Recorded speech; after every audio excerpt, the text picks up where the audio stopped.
नमस्कार, आप देख रहे हैं 4 PM। मैं हूं आपके साथ सिमरन।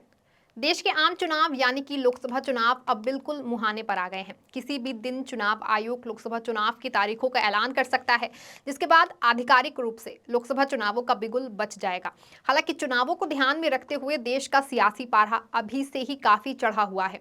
एक ओर जहां सियासी दल अपने अपने उम्मीदवारों के चयन में लगे हैं, तो वहीं दूसरी ओर जिन नेताओं को पार्टी से टिकट नहीं मिल रहा है, वो दूसरे दलों की बगलों को झांक रहे हैं, जिसके चलते देश के अलग अलग हिस्सों में अलग अलग राजनीतिक पार्टियों के अंदर नेताओं का पाला बदलने का खेल भी लगातार जारी है।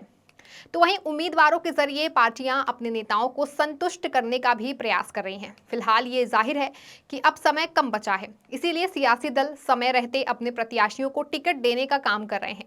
देश की सत्ताधारी पार्टी भाजपा पहले ही अपने 195 उम्मीदवारों की सूची जारी कर चुकी है, जिसमें प्रधानमंत्री नरेंद्र मोदी व गृह मंत्री अमित शाह से लेकर रक्षा मंत्री राजनाथ सिंह जैसे कई बड़े नाम शामिल हैं। बीजेपी के 195 उम्मीदवारों की सूची सामने आने के बाद से सबकी निगाहें इस बात पर टिकी थी कि कब कांग्रेस अपने उम्मीदवारों की पहली सूची जारी करेगी। एक लंबे इंतजार के बाद अब फाइनली कांग्रेस ने भी अपनी पहली सूची जारी कर दी है। पहली सूची में कांग्रेस ने सिर्फ 39 उम्मीदवारों का ऐलान किया है। इन 39 उम्मीदवारों में भी अधिकतर पार्टी के बड़े नाम ही शामिल हैं। कांग्रेस की सूची में सबसे बड़ा नाम कांग्रेस के पूर्व अध्यक्ष और वायनाड से सांसद राहुल गांधी का ही है। राहुल गांधी को 2024 के लोकसभा चुनावों के लिए एक बार फिर केरल राज्य के वायनाड से ही कांग्रेस ने अपना प्रत्याशी बनाया है। इसी के अलावा 39 नामों वाली कांग्रेस की सूची में अधिकतर दक्षिण भारत के क्षेत्र से ही उम्मीदवारों की घोषणा की गई है। यही वजह है कि सिर्फ 39 उम्मीदवारों के ही नाम सामने आने के बाद से भाजपा के खेमे में काफी हलचल मच गई है। कांग्रेस की इस पहली लिस्ट में कहीं ना कहीं 2022 में पार्टी के उदयपुर चिंतन शिविर के प्रस्तावों का असर भी दिखाई पड़ रहा है। 39 नामों की इस पहली सूची में 60% से ज्यादा यानी कि 24 चेहरे SC, ST, OBC और अल्पसंख्यक वर्ग के हैं। यानी कि लगभग 60% उम्मीदवार आरक्षित वर्ग से उतारकर कांग्रेस ने कहीं ना कहीं उस दिशा में आगे बढ़ने की कोशिश की है। बता दें कि उदयपुर के चिंतन शिविर में भी इस बात की मांग जोर शोर से उठी थी कि पार्टी में 50% पद या टिकट 50 साल से कम उम्र के लोगों को दिए जाएं। हालांकि कांग्रेस 50% का लक्ष्य भले ही हासिल न कर पाई हो, लेकिन लगभग 1/3 सीटों पर उसने युवा चेहरों को मौका दिया है।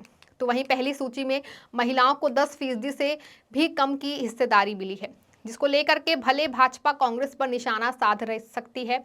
39 नामों की सूची में सबसे बड़ा नाम राहुल गांधी का है।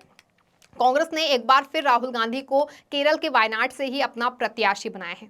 हालांकि ये खबरें लगातार आती रही हैं कि राहुल गांधी इस बार अमेठी से फिर से लोकसभा चुनाव लड़ेंगे, लेकिन फिलहाल तो राहुल को वायनाड से ही उतारा गया है।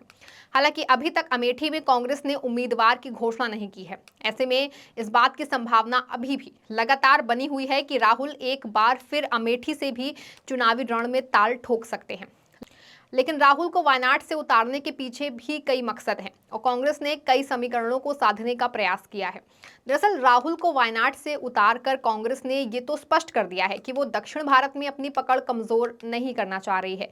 इसीलिए पार्टी दक्षिण में गांधी परिवार के एक सदस्य को वहां की जनता के लिए मौजूद रखना चाहती है। इसके लिए राहुल कांग्रेस के पास सबसे उपयुक्त उम्मीदवार हैं, क्योंकि भाजपा भी पिछले कुछ वक्त से लगातार साउथ में अपने पैर जमाना चाह रही है। इसी के लिए भाजपा व साहेब लगातार तमिलनाडु और केरल पर भी डोरे डाल रहे हैं। हालांकि ये भी जानते हैं कि भाजपा के लिए साउथ की राह आसान नहीं है, क्योंकि दक्षिण भारत में भाजपा अभी शून्य पर ही सवार है। ऐसे में एकदम साउथ में खड़ा होना भाजपा के लिए काफी मुश्किल है। लेकिन फिर भी जिस तरह से पिछले कुछ वक्त से भाजपा दक्षिण के कुनबे को मजबूत करने में लगी है, उसी को ध्यान में रखते हुए कांग्रेस खुद दक्षिण में कोई कोताही नहीं बरतना चाह रही है। इसीलिए उसने राहुल गांधी के रूप में अपना सबसे बड़ा चेहरा साउथ में उतारा है। इससे पहले अपनी सीट तो जीतेगी ही, साथ ही आसपास की कुछ और सीटों पर भी अपना प्रभाव छोड़ सकते हैं। राहुल को वायनाड से उतारने का दूसरा कारण ये भी है कि राहुल को वायनाड से उतारकर कांग्रेस ने अपनी एक सीट सुरक्षित कर ली है, क्योंकि इसी वायनाड से राहुल ने पिछले लोकसभा चुनाव में रिकॉर्ड मतों से जीत हासिल की थी। साथ ही राहुल गांधी की दक्षिण राज्य से उम्मीदवारी कहीं ना कहीं साउथ इंडिया के लोगों के लिए भी एक भरोसे का संकेत है। हालांकि अभी तक पार्टी की ओर से ये साफ नहीं किया गया है कि राहुल वायनाड के अलावा अमेठी से चुनाव लड़ेंगे या फिर नहीं। अमेठी के लोगों की ओर से बार बार मांग की जा रही है कि राहुल गांधी अपनी पारंपरिक सीट से लड़े, लेकिन अभी तक उत्तर प्रदेश की सीटों को लेकर मंथन नहीं हुआ है। अगर राहुल गांधी वायनाड के साथ साथ अमेठी से भी चुनाव लड़े तो जाहिर है कि भाजपा की मुश्किलें दोगुनी बढ़ जाएंगी, क्योंकि अमेठी में एक बार माहौल 2019 से काफी अलग दिखाई पड़ रहा है। तो वहीं स्मृति ईरानी का 5 साल का कार्यकाल भी कुछ खास नहीं रहा है और उनसे लोगों को खासा नाराजगी भी है। ऐसे में राहुल का अमेठी से लड़ना बीजेपी के लिए चिंताएं पैदा कर सकता है। अपनी पहली लिस्ट में कांग्रेस ने यह भी साफ कर दिया है कि आगामी चुनाव में पार्टी सीनियर नेताओं को भी चुनावी रण में उतार सकती है, क्योंकि 39 नामों की एक लिस्ट में भी भूपेश बघेल के सी वेणुगोपाल जैसे सीनियर व दिग्गज नेताओं के नाम शामिल हैं। इन नामों के जरिए कांग्रेस ने ये साफ संकेत दिया है कि पार्टी अपने सीनियर बढ़ते हुए और अनुभवी नेताओं पर दाव लगाने से पीछे नहीं हटेगी।